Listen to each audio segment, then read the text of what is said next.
Coming up on this episode of Flirtations, we have the first ever guest back on the show. It's Talia Koren. Talia is the host of the Dating Intentionally podcast and creator of the Dating Intentionally Instagram and YouTube pages, here to have a conversation with us about dating intentionally. Inside the episode, here's what you can expect. How to identify your personal intentions and needs in dating and why this matters. How to set and maintain boundaries and why those boundaries are for you first. Effective communication strategies, including texting frequency and early dating. Transitioning from dating app conversations to real-life dates. Approaches to multi-dating and determining the right balance for you. Recognizing green and red flags and understanding your deal breakers. Managing first date anxiety and how to determine emotional availability and why it starts with you. So, whether you're new to the dating scene, getting back out there after a break or relationship, or looking to refine your approach, this conversation offers practical insights to help you date with more intention. Let's do this, flirties. Time to meet Talia. I heard you wanted to flirt. I heard you wanted to flirt. I heard you wanted to flirt. Hello, my name is Benjamin. I'm the flirt coach and a gay Libra. Everyone has an inner flirt. Hey, flirty. Live, laugh, flirt. Work the flirt. Work the flirt. Delulu is the Salulu. Expert on the flirt. Hey, flirty. There's always another flirt. Everyone has an inner flirt. Get out of your head and into the flirt. Flirties, back on the show, the first ever guest on Flirtations from episode 1 to 101. It's the creator and host of the Dating Intentionally podcast and the Dating Intentionally Instagram and YouTube pages you know and love. Here today to share her story of how to date intentionally. It's Talia Koren. Hey, I'm so happy to be back. Oh my gosh. 101 episodes. Yes. That's Welcome amazing. back. I don't get to say that too often. Thank you, yes, so much for being the first ever guest. And then here we are 100 episodes later. Amazing.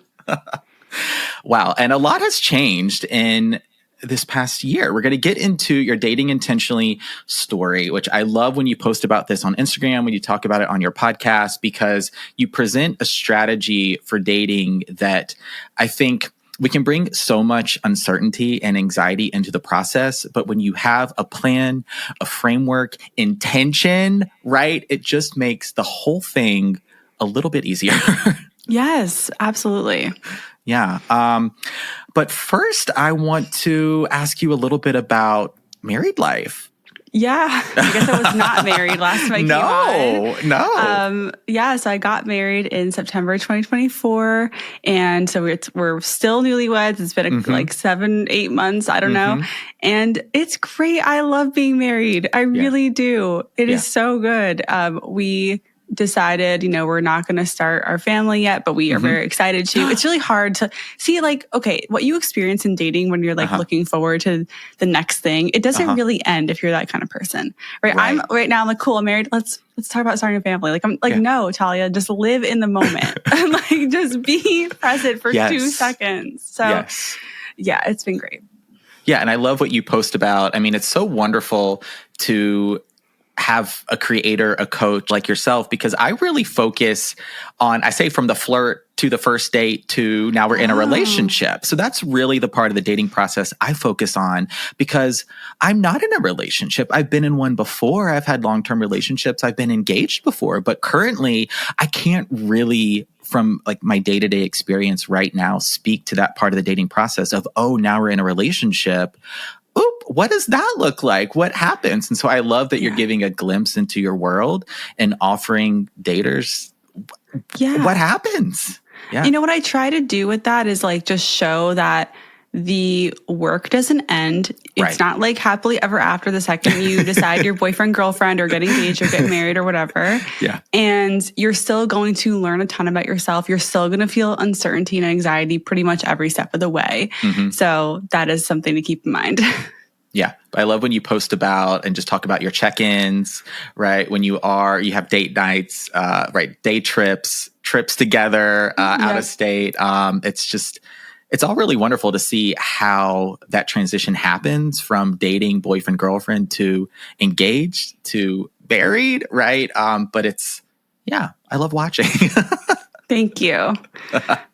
Okay, Talia, let us get into the origin of the dating intentionally story. So we're really going to be focusing today on that early dating process, wherever you may be. Maybe you're dating right now, you're taking a break, you're sort of like, how does all of this work? I'm curious. Yes. What does it mean from your perspective to date intentionally? I love this question. So dating intentionally in my definition of this is that you know what you want and you are aligning your actions with that in your dating life. Okay. So what you want could be a long-term relationship. It could be just to explore. It doesn't have to be a long-term relationship. It could be that you're exploring different parts of your sexuality and then you want to start dating a different gender. It doesn't matter. Whatever it is for you, you are aligning your actions with what you want consciously. Okay. And why is that important? Because, it's important because, we all want things like in life, but a lot of times we are get in our own way because it's hard to change our behavior. It's hard to get ourselves unstuck to that next lily pad, to the next thing, because we have to change our behavior. And part of that is like realizing like, oh, if I want to be X, then I need to start acting like that. I need to start behaving a little bit differently, and it might feel uncomfortable. Yeah. That's why it's important, because we have to get out of our comfort zone to get what we want usually. Absolutely. And we're going to talk about the discomfort piece, dating anxiety throughout the conversation. It's definitely on the list of questions the flirties, of course, came through. When they saw Talia on my stories, they said, oh, we got questions. But I love how you talk about dating intentionally, because I love that you also frame it as a more open, sometimes experimental process where, depending on where you're at with just dating experience, life experience, maybe you're exploring bisexuality. Maybe you're just dating for the first time. Maybe you just moved to a new city. You just got a job. You got a lot going on, but you're like, I'm interested. I want to date. But knowing why, at least having a good idea why, is so important, because you're going to meet daters all the time that if you don't know why you're dating, they're going to decide for you why you're dating. Yes, they're going to determine for you what your intentions are. So if you're just matching energy, go with the flow. Oh, I don't know what I'm looking for. Whatever you want. Well, your intentions are going to be decided by somebody else. And that makes it really confusing. When you're dating intentionally, you are going to have to say no to a lot of things. And a lot of us are not good at saying no. We don't have practice with saying no. And it feels weird and uncomfortable and a little selfish and sometimes it could feel mean, even though it's not mean to say no, depending on how you say it. It can feel weird. So when you're dating intentionally, it's going to be different than when you're just dating and to see what happens. Okay. And so in your dating intentionally story, what was your dating intention? So when I got out of a long-term relationship, 6 years, the first part of my journey was really just about the exploration, building my confidence. And I wanted to create emotional distance between my breakup and my current self. And that did involve having new connections. At the same time, I was in therapy working on healing from that breakup. And I was upfront with people that I was not looking to get into a relationship. And I knew that.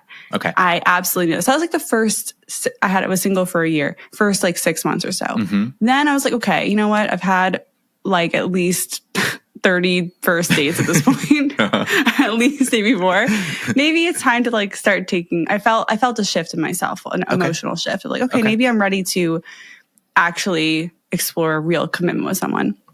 So the next half of my dating journey was more focused on finding someone who'd be a good fit for me and being open to more emotional attachment with someone. Yeah. I was more ready for that.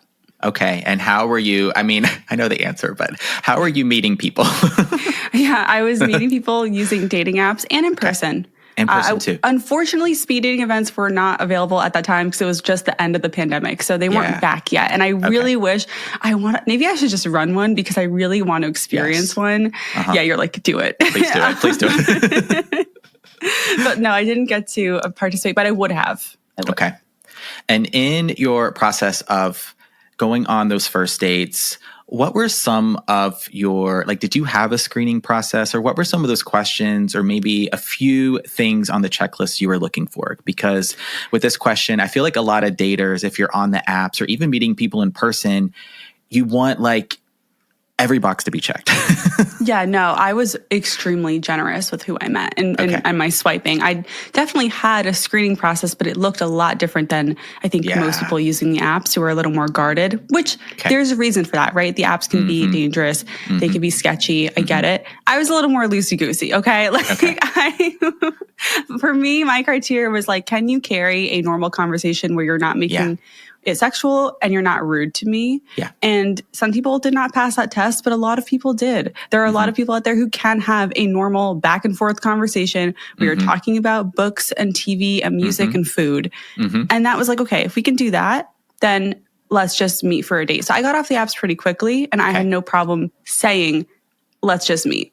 Let's just meet. All right. We're going to stay here for just a moment because I think I'm trying to remember the conversation you initially had with Johnny. Yeah, my husband. Your husband. I think it was about books. It was books, yeah. I asked him about what audiobook he was reading, and he told me. We talked about books, and then the conversation naturally does shift away from that. Yeah. But, you know, it doesn't have to be this clever, witty, outstanding, memorable conversation. It should be kind of boring, I think. Yeah, I'm with you because, like, let me ask this question now first, before, like, how long are you messaging on the apps before you go on the date? There were some times I went on dates after like 4 messages. It was just kind of like, hey, you seem cool. I'd love to chat with you about whatever on your profile. Do you want to get a drink? Like, and I was like, and I was open to that. Like, again, I was like, sure, I don't see the harm in this. And were those dates amazing? No. But they were just boring. They just weren't, it just wasn't the conversation, whatever. So, but generally I would say anywhere between like 10 to 20 messages total between the two of us. Yeah.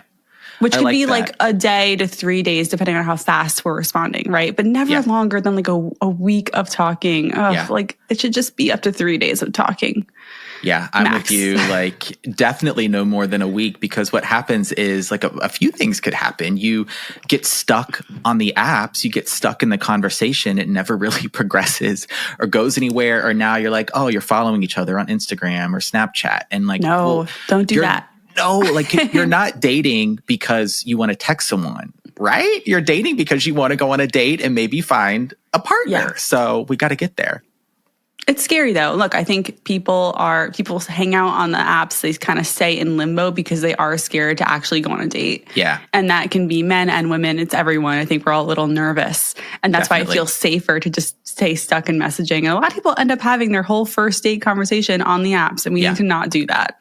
I agree. Because that's something I used to do. And it builds that intimacy. Really? It builds that connection. Like you feel like, oh, I just want to know so much about this person, especially if they're like, you find them really attractive and the conversation's good and you're getting those notifications are going off, and it feels new and it can feel. That's the thing. It that burns off really quickly, which is why it's so important to get to the date in that new feeling. Yes. And look, when I say quickly, I mean that burns off within like 12 hours. Yeah.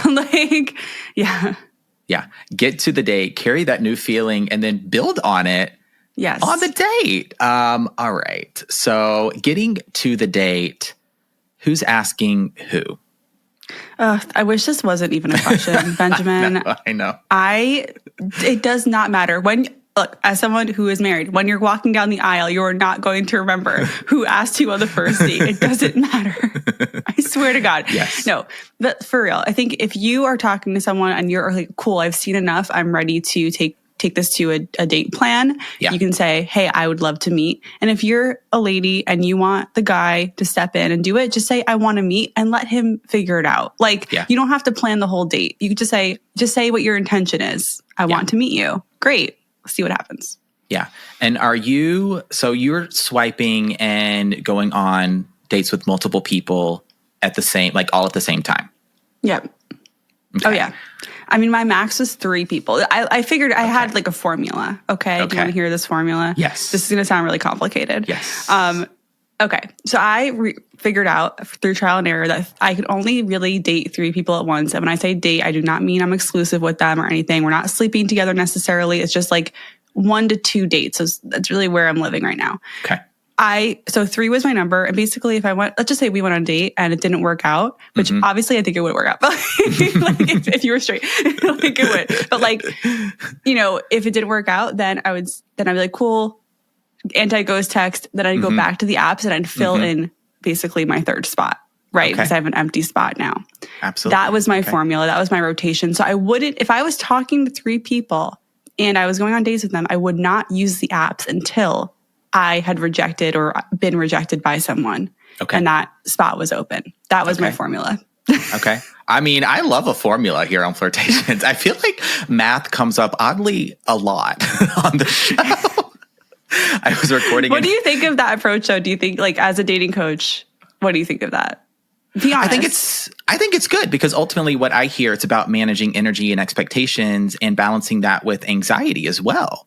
Like you got to know yourself. And so I think 3 is a very reasonable number, so you're not managing, texts from 4, 5, 6 different guys or girls, right? But 3, and also it gives you this opportunity of, I think kind of as we're talking about newness, right? It gives you something like if you're really dating intentionally and your intention is wanting a relationship, you are actively working towards that goal when you have dates set up, when you're on the apps and you're making conversation, like you are moving forward, whether that date ends in, it didn't go well or a ghosting, something like that, you're still directing your energy where you want it to go. Yeah. And I think it's really, really important to say this. I was not comparing people to each other. That is actually the wrong way to do it. I was holding people up to my needs. So it wasn't comparing them against each other. It was more like, I know exactly what my needs are in a partner and in a relationship. And I'm comparing each person to that. Which one of them is going to meet my needs? And at the end of my journey, I was down to 2 guys, my husband and one other guy. And what it came down to is I was just way more excited to see Johnny than the other guy. And I ended it with him after the other guy after 3 or 4 dates. Oh, so good. And we're going to get into chemistry compatibility in just a few moments, but I want to stay here on needs. Because this is a really important part of the dating intentionally conversation. Like I think we've taken the flirties through the journey of in-person apps, matching, talking, now meeting. And so when it comes to not comparing your dates to one another, I think this is so important, more so centering yourself, right? This is something I learned from you. Why are your needs and knowing your needs so important when it comes to dating intentionally?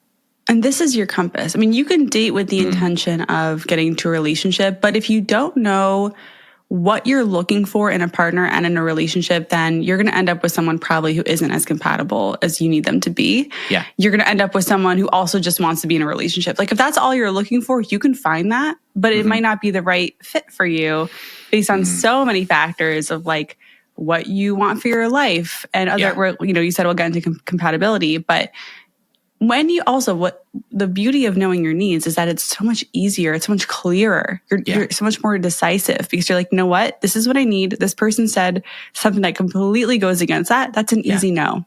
Yeah. And you get to cut them loose before you get too far in, right? Yeah, this is the part of saying no. And sometimes you'll be doing the rejecting. And I mean, for lack of better words, you'll be saying no. You'll be sending that text of, hey, great to meet you, not the connection for me.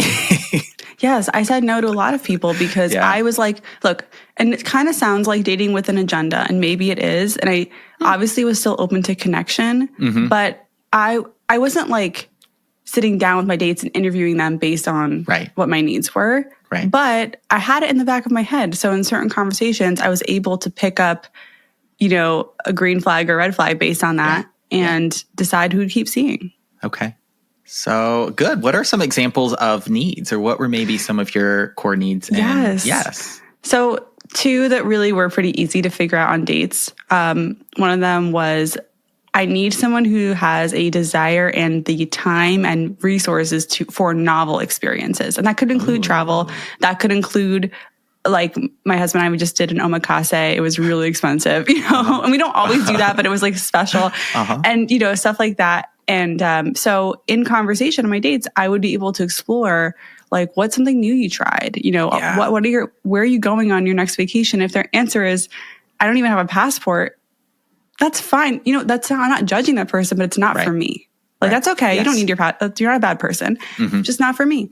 Another one was ambition. And I was looking for someone who was ambitious in their career and wanted to have joint goals with their person. Okay. So like, I was definitely looking for someone who, you know, knew their career plans, but also would have fun, silly, like things with me. Like, you know, this is an example from my ex. We had like a date list and we had to like check everything off. And that was super fun to do together, you know, like, okay, we have like the silly kind of meaningless, like, you know, low stakes goal together in early dating. Yeah. That's so good. And for the flirty listening that's unsure of what their needs are, where could they start? Are there areas they can look at in their own lives, or maybe with past relationships, friendships, things like that? Yeah. So I'm going to Plug City. I do have a whole course on this. Which is you do. which is on my Instagram. It's in my Instagram bio link, and it's my bestseller. But I think there are many ways to do this. But the main gist of it is creating your master list of wants, like everything, even all the superficial things, even like height, you know, things that don't matter. Yeah. And then you kind of have to go through the list and be like, okay, if I found an amazing person, but they didn't have this thing, could I still be happy? And then you kind of eliminate things like that. And you kind of separate things that are absolutely non-negotiable. Like, no, if I didn't have this, I could not be happy. That's a need. Okay. And ultimately you want to get to like 5 things. All right. Oh, this is so good, because I feel like in this dating process, when emotions come into play, things maybe like attraction, there's a lot of physical chemistry. You think they're really hot. You're sharing their pictures with all of your friends, right? We may not be thinking super objectively, but when you have your compass and you know what you're looking for, it just helps you be a little bit more intentional and objective in the dating process. Like, one of my needs is sense of humor. You got to make me laugh. You don't have to be a comedian. You don't have to be doing stand-up. But if we can't laugh together, it's never going to work. And that is a need that I overlooked for a long time, because it'd be like, oh, well, they're hot. Or, oh, they're really, like, they text me a lot. Maybe that's present. But am I having fun? Do, like, we make each other laugh? Then, no, thank you. Yeah, no, thank you. No. Not gonna work. Okay. Let's get on the date now. Sure. Dating, the actual dates in the dating intentionally process. So I got a couple questions here about dating anxiety, specifically first date anxiety. So maybe a few strategies for just going into that with a more balanced nervous system, clearer head. Yeah.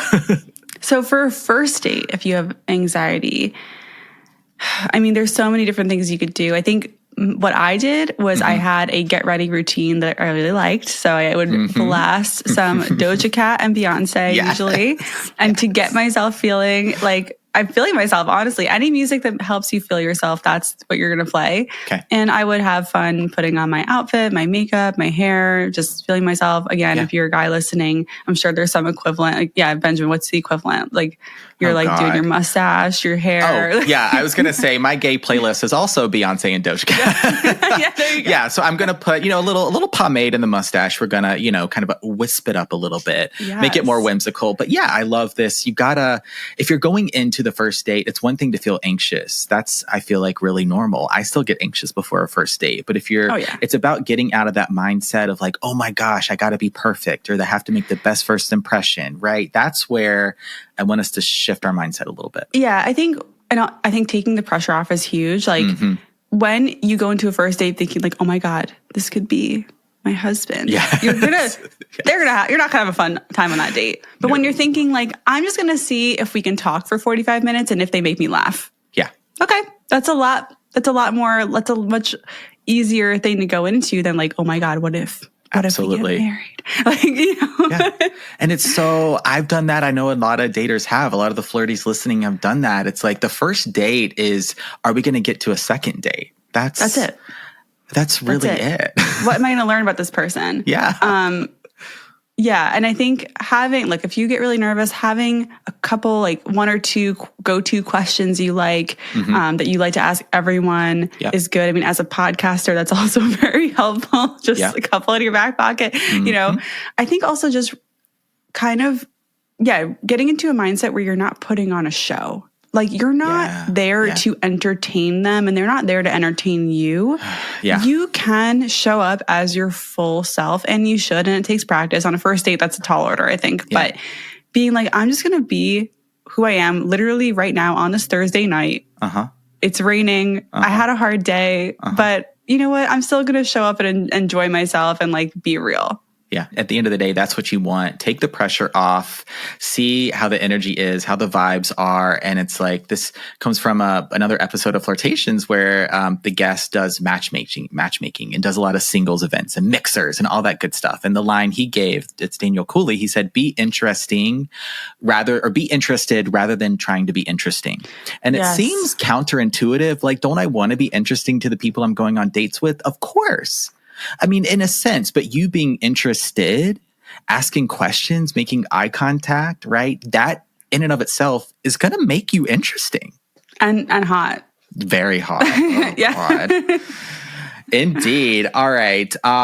Okay. A few questions here. Just a classic tried and true, right? If there's no chemistry on the first date, I wasn't feeling the spark, so to speak. What are we doing, Talia? You are having another date. Damn it. Give it a few dates. Okay. You give it a few dates if you had fun on the first date. Okay. Like, you can have a good conversation and a fun time, even if there's no chemistry, right? We don't need chemistry to have fun. Okay. So if you enjoyed the conversation and if you didn't run into any deal breakers, right? Sometimes you're going to run into, like, I had a couple first dates where it ended in a kiss. And if they grabbed my ass on the first kiss, it was an automatic, like, no, you're not getting another date. Like, I just don't like that. It makes me feel uncomfortable. No, thank you. So if you didn't run into any deal breakers and you enjoyed the conversation, go on the next date. I didn't feel any kind of chemistry until 6 weeks with my husband. Okay. I guess I mean sexual chemistry or like physical chemistry. Obviously, we had more of an intellectual chemistry because I think there's different kinds. So when you say chemistry, did you mean like attraction, like physical attraction? Really, all of it. I'm glad the question it's going in this way because I think there's chemistry and oftentimes our mind goes to the physical, but oh my gosh, there's emotional chemistry. There's that intellectual chemistry. Can you make each other laugh? Can you hold a conversation? Can they be consistent with communication? All of that can absolutely build chemistry as well. Yeah. I mean, like for my husband, he was consistent. He made me laugh. We had stuff in common. I liked talking to him, but I didn't feel like attracted to him. And he was very much, he's one of those guys who uses humor to like deflect. So it was very much a slow burn because I'm like, it's so hard to get to know you. Yeah. But I knew that like, I was like patient with it. Yeah. And I'm glad because I'm still learning about him every day. Me too. He seems like a really cool guy. He is a really cool guy. Also, I think that's like the Gemini in me. I'm just endlessly curious and I just I like a little bit of a, like not a challenge, but just like, I don't mind that there's more to know. I don't need to know everything. Right.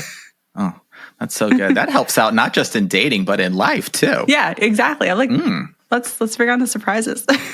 Okay. Well, let's play in this space of, early dating for a little bit more, just talking about, how long to give it, if there's chemistry on the first date versus not. And now getting into some questions about communication. Sure. Because I feel like we both get tons of texting and communication questions. So what is maybe a healthy balance of communication? What does that look like in this process? The way I like to think about it is like you have your inner circle of your friends and family, people you talk to every day. And the people that you are meeting on the apps or in person or wherever, they're not in your inner circle yet. You don't need to talk to them every day. They need to earn that. They need to show that they are worthy of being in your inner circle. So I don't want to see daters texting all day and night with the people that they've hung out with for 4 hours. Like you've spent 4 hours with this person, maybe 3 hours, they shouldn't be texting. They shouldn't be texting you all day. You shouldn't be texting them all day. So I think the balance is daily check-ins. Fine. Okay. How's your day going? Hope you had, maybe following up on something you already talked about. Oh, did you watch White Lotus? Whatever it is, it's fine. And also using texting to plan the next date. If you went on a date with someone, right, we're past the first date at this point, and you're just going back and forth about your days and weeks, but there's no next date. You've got to, at a certain point, you can be like, hey, I'm interested in meeting again. Yeah. end of sentence, and then see what happens, because otherwise you're going to fall into that pen pal trap again. Absolutely. I don't know why people do this. I don't know why. We don't have to analyze it. It's just like, if you want a second date, you can push that forward a little bit. Yeah. I feel like I used to do this. I feel like I used to be the dater that would text a lot. And part of it is, it's at the end of the day, it's easier to text than it actually is to go on dates. It's easier just to share a song or a meme or a reel, a TikTok, something like that, than it is to actually ask, hey, how are you? How was your day? Right? Did you catch up on White Lotus? Did you make that taco dinner that we were talking about? Right? How was that visit with your mom? It's easier to do these, I feel like, these bids for connection that don't really deepen or evolve the connection beyond just hey, right, here's a meme or something like that. So I feel like I used to do that really out of a fear of losing someone, out of a fear of being rejected, out of a fear of what if they, don't like me. And so if I could just kind of always be in their notifications in their phone, they wouldn't forget about me. When you're texting just to not be forgotten, you're not really moving the relationship forward. Absolutely at all. You've got to just use texting to plan, and just, again, daily check-in's fine. And with my husband, we did not text every day when we first started talking. Yeah. It was like every 3 days. Yeah. And it was fine. Yeah. So I know there's some flirties listening now that are like, that would make me so anxious, right? If I went on a first date with someone and then I didn't hear from them for, 24 hours. Okay, here's the thing. I wasn't crazy about him at first. Yeah. I wasn't hooked. When we had our first date, I was like, I'm probably never going to hear from this guy again. I just had this feeling of like, I didn't care though. I did not care. That was the thing. It wasn't like, oh, bummer. Like, no, it was just like, okay, I don't know if I get this vibe. He's new to the city. He's probably dating up a storm. I was wrong. That's just what I would have done. Yeah. And I was dating other people too. So I just, we kept in contact. We saw each other once a week. And I think I made a point because, okay, look, as a person who wasn't sure of like, I don't know if I like him yet, but I also, he hasn't done anything wrong. There was no red flags. So I'm like, let me just keep dating him because there's no red flags. I made a point to keep showing interest because I knew he was a good guy. Okay. And there were no red flags, and I liked talking to him. Yeah. But I wasn't like, I need his attention all the time. And I think that's a huge green flag. Definitely a green flag. And that was the key for me. I'm so glad you just mentioned that. I feel like my dating life changed completely when I realized it's not just about the bids for connection and getting to know someone, but being really intentional with how you show interest. Yeah. That's what it's really about. Yes. Yeah. Look, I lean avoidant. I'm not anymore, but in that stage, definitely more so.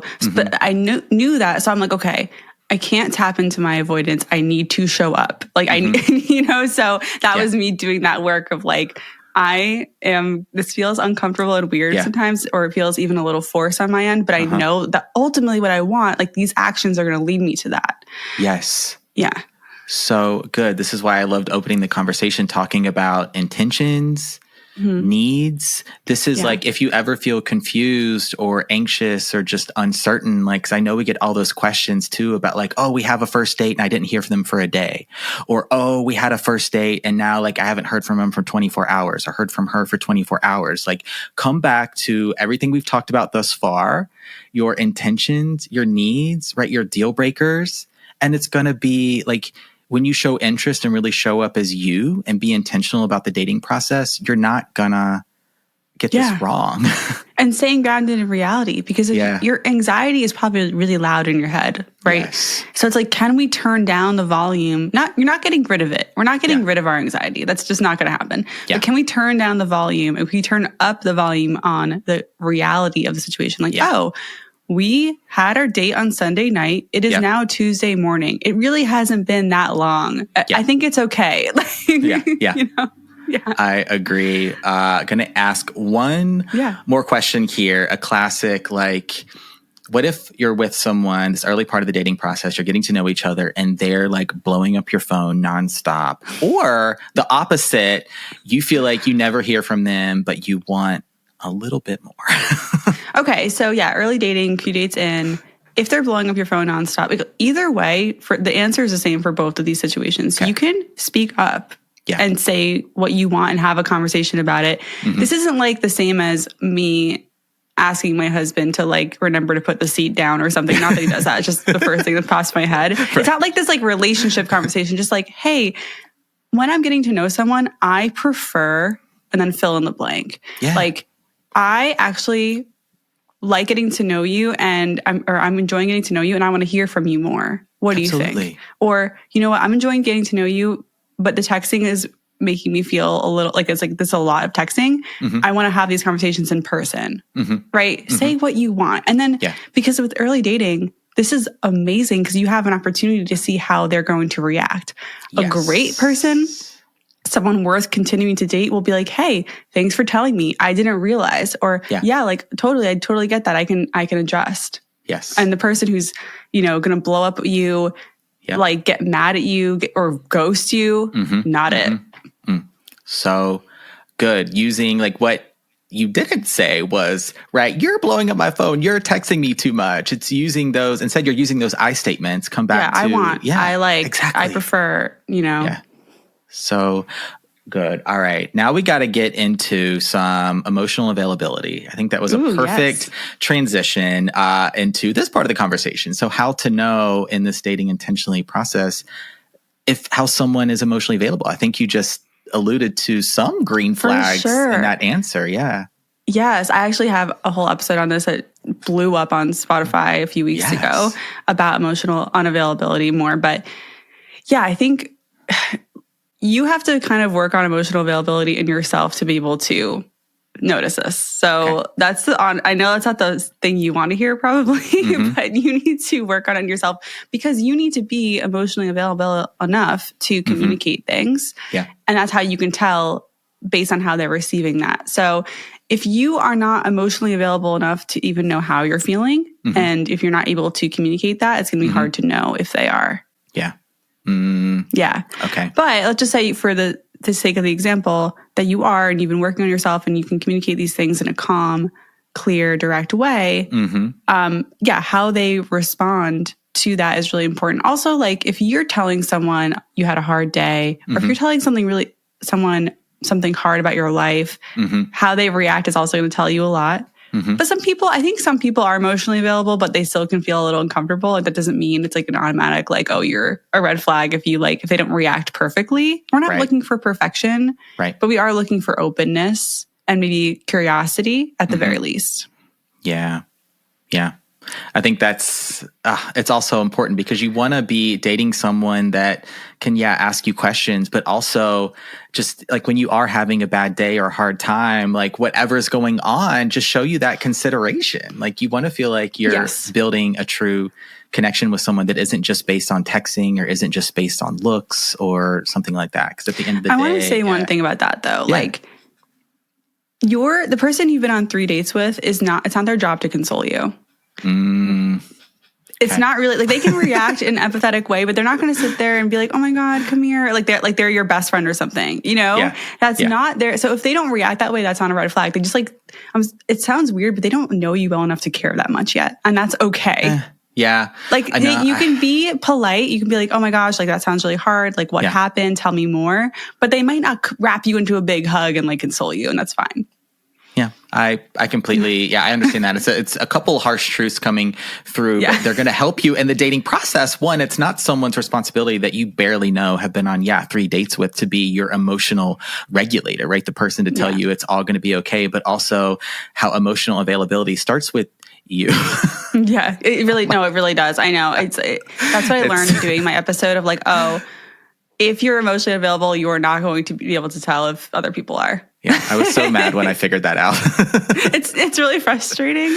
Yeah. And it's tough. And also it's a spectrum. Let's just also acknowledge that. It's not like black and white, like you are, you aren't. Maybe even working on it. And it's hard. Emotions are messy and hard and weird and they're invisible. They are. Yeah, and you can be emotionally available and still sometimes go on dates with people that aren't, and you may not find that out until a few dates in. Yeah. It's possible. I wanted to ask you, about emotional availability because the different ways it can show up. Because I think someone might be, right, they might present as very emotionally available where they're texting or they're really communicative. But then maybe when you get on dates, they're kind of withdrawn or shy, or they don't ask a lot of questions. It's like, can someone be available in one area, but maybe not in others? Yes. I mean, look, we don't always have to interpret a lot of texting as emotionally available. That might be more for them than you. Okay. You know, like that might be more to soothe their anxiety and to feel like whatever they're getting out of it. It's not really about showing you they're emotionally available. I think it really comes down to, again, their ability to hear no, to hear your boundaries, to be open to your preferences and what you need. For example, like I think on after our third or fourth date with my husband, he asked me, he's like, do you want to hang out? And I was like, no, I actually want a night into myself. And he was like, I totally get that. And he didn't take it as like this big rejection. He asked me out again, you know, that to me was a sign of emotional availability, because I love it. He was receiving my no in the proper way. And I wasn't like, no, I never want to see you again. Right. I just said, I want a night into myself. Like, I'm really tired. And he was like, I feel that. I get, do you? And like, that was the sign. So I think practicing using your boundaries, saying no, especially ladies, like for sex is a big one. Like if you are not ready and you want to take things slow, how a guy reacts to that is everything. Everything. Yeah. So there are some ways to show up. I think really you're going to see it when you have to communicate. It's not going to be, it's always going to be in response into something you're doing. It's not just going to show up. Okay. All right. I love that. And perfect segue into really the final part of the conversation as we start to, oh my gosh, this has gone by so quickly. Boundaries. Yeah. We got to talk a little bit about how boundaries come into dating intentionally. Yeah. This is why I love dating. This is why dating is so fun, because even when things don't work out, you are practicing all these skills we're talking about, which will lead you into an amazing relationship, which will make you a great partner, right? So when it comes to boundaries, like there are some examples. One could be, I don't look at my phone after 9:30. I'm chilling before bed, no screen time, and I don't do that. So if someone's blowing up your phone after 9:30, you need to uphold that boundary by not answering them. Like if you look at them, okay, I see they're texting me, they can wait. That's you enforcing your boundaries. Yeah. And if they have a problem with that, then they're probably not a good fit for you. Right. So that's an example of what we're talking when we say boundaries. Okay. Yeah, and it's going to be so important, especially if you are dating multiple people at a time, maybe 3, you're on the apps, even meeting people in person. Yes, being really intentional with your boundaries so that you don't get overwhelmed. And if, maybe that happens, but also so it allows you to keep focused on your life, right? You got to keep living your life during this process as well. You have your 100%. Friends, your other relationships with family, neighbors, coworkers, your career, your education, your hobbies, your interests, your passions. Like having all of that at the end of the day is going to make you so much more attractive. Like, oh, I'm looking for that. I'm looking for someone that has something. Someone who has boundaries values themselves. Yes. Yeah. And it's not about keeping people out. Boundaries aren't used to keep people out. It's more used to, yourself and where your limits are and what you can tolerate. Yeah. And, boundaries are not like laws. They can, I think there is a little bit of flexibility with them depending on every situation. But like, they're really about you, but also it's like, you need to enforce them. And I think a big mistake people think about make with boundaries is you are not saying your boundaries proactively. They are reactive. You don't need to set one until someone has even come close to crossing one. Okay. Like I don't need to say I don't text after 9:30 if they're not doing that. Right. Okay. Yeah. That's what I mean. Like they are reactive. Like you know them and you have them in your head and you know what they are. And you know that when someone is going to potentially cross one, you can then speak up and be like, you know what, actually, I'm not ready to take that step right now. I'm not I'm going to yoga. I can't do it that night. Like, yeah. Me, always going to yoga. You, always you, yeah. But this is so good. And one of the mindset shifts and just lessons learned that really helped me in dating, recovering people pleaser, very much so. Gay this Libra. Is so hard. This like, is so hard. I feel like so many of the flirties are people pleasers as well. It's like, because you want to give people the benefit of the doubt. You want to see the goodness in people. You really want this to work if you're looking for that long-term committed relationship. And so you feel like you got to say yes, you got to be available. But ultimately, boundaries are a form of self-respect, self-trust, and they're letting someone know this is what I'm okay with, this is what I'm not. And I have so much love and respect for myself. This is how I treat myself. And I'm not going to bend those rules for you. They're not lost. They're not necessarily all set in stone. There can be some flexibility, some nuance, because life is about nuance. But ultimately, it's letting someone know, like, your boundaries are not to keep people out. It's ultimately to hopefully bring them closer in. Yes. Yeah. It gives them a better understanding of you. Absolutely. And that's why it's really important to communicate them as needed. Yeah. When it's appropriate to, for sure. All right, Talia, a few listener questions here. Before we wrap up, I wanted to ask this one, this flirty says, how to date intentionally when you're a 41-year-old woman who still wants kids, but they're feeling the time pressure. Yeah, I get this one a lot too, Benjamin. This is tough. And I just want to say my heart goes out to you. Like, this is the time pressure. Even if you're in your late 20s, early 30s, mid 30s, it's like always present. I can imagine it's even worse in your early 40s. And I would say, look, I don't like to sugarcoat things.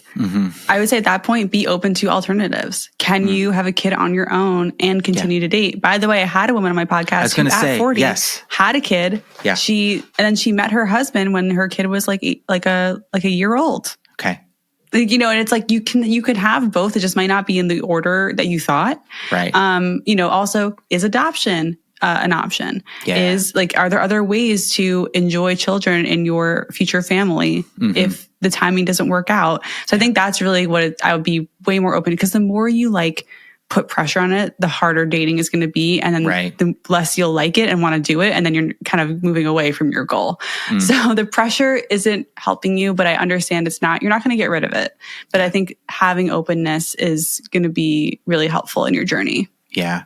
That's so helpful, because, I really struggle with answering that question, because it's just an experience I can't relate to. And for your podcast, Dating Intentionally, I feel like that was such a good episode. I feel like it was around episode 100. Yeah. It was actually, I think it was 100.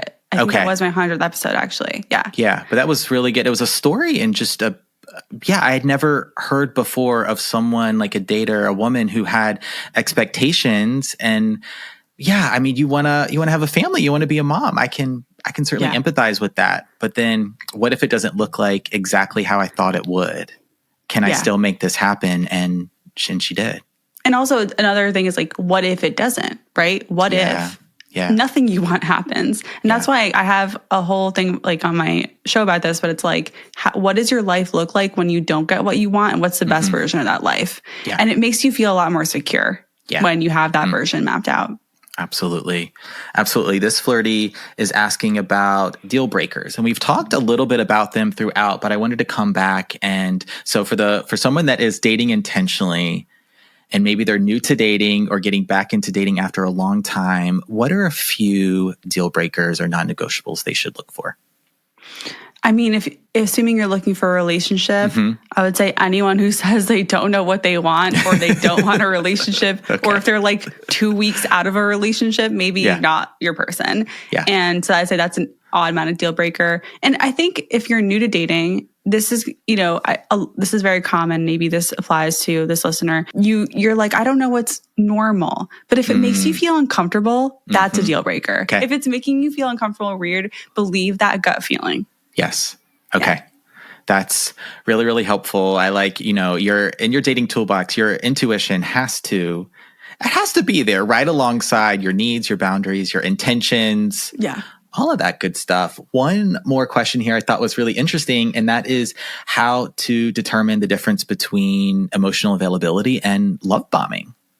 I love this question. So love bombing isn't always malicious. It isn't always manipulative. Some people just do it because they get super excited about getting to know a catch like you, and they just can't wait for all the things. So love bombing is like when someone is treating you in a way as if they've known you a lot longer than they've actually known you. That's my interpretation of it. Like, if they're saying, like, there's nothing wrong with someone saying I love you when, you know, you're 4 or 5 months into the relationship. But if they're saying it after 2 weeks, it's like, okay, that's too early. Like, that's love bombing. If they're saying, I can't wait for you to meet my parents, and you've been on one date, love bombing. Yeah. But if they say, I'm really excited to have you come bouldering with me and my friends after 1 or 2 dates, that's not love bombing. That's totally fine. That's casual. Like, you know, they're saying, oh, I'm excited. You know, I have 2 concert tickets for next month, and maybe we could go. Okay, that's a little far out for 2 dates, but that's not love bombing. That's not. Okay. That's just someone being excited to potentially take you to a concert. Like, you know what I mean? That's not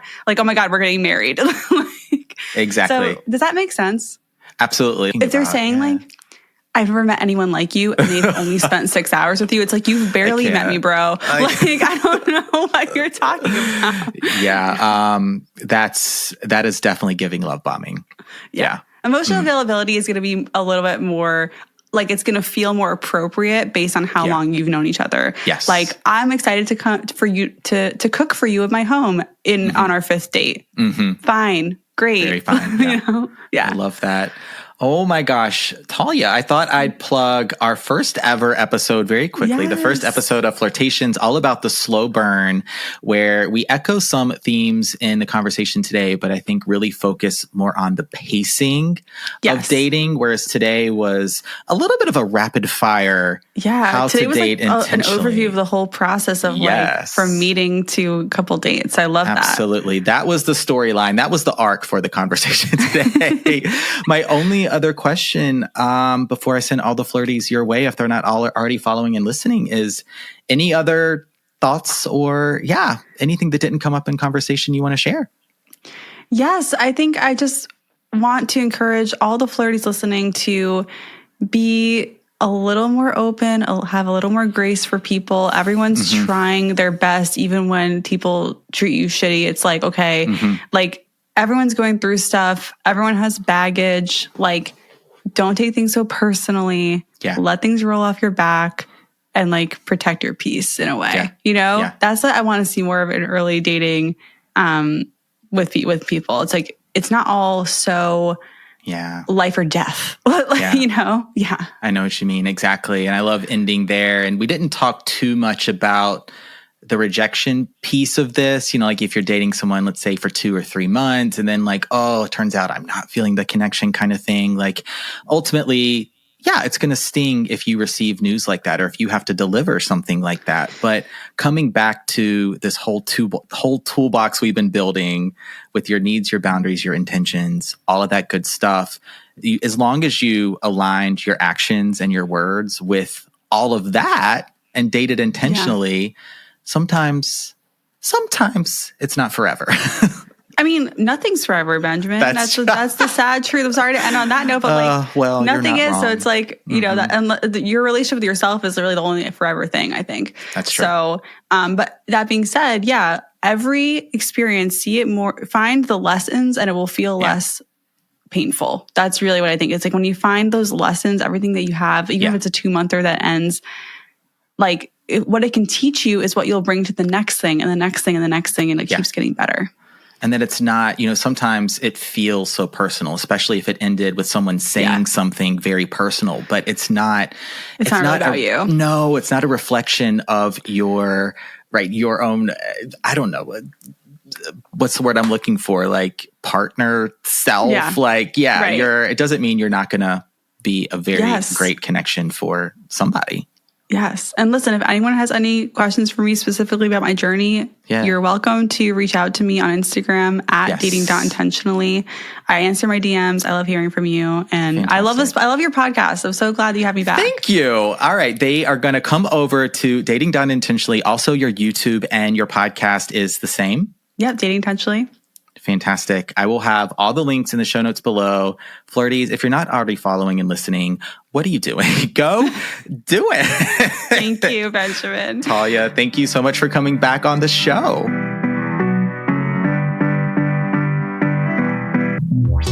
All right, Flirties, that's a wrap on this episode of Flirtations, from episode 1 to 101. Oh my God, thank you so much.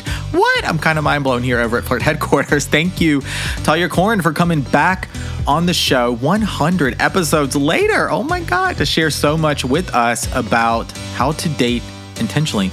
How you dated in the dating process to find your, now husband. Congratulations again.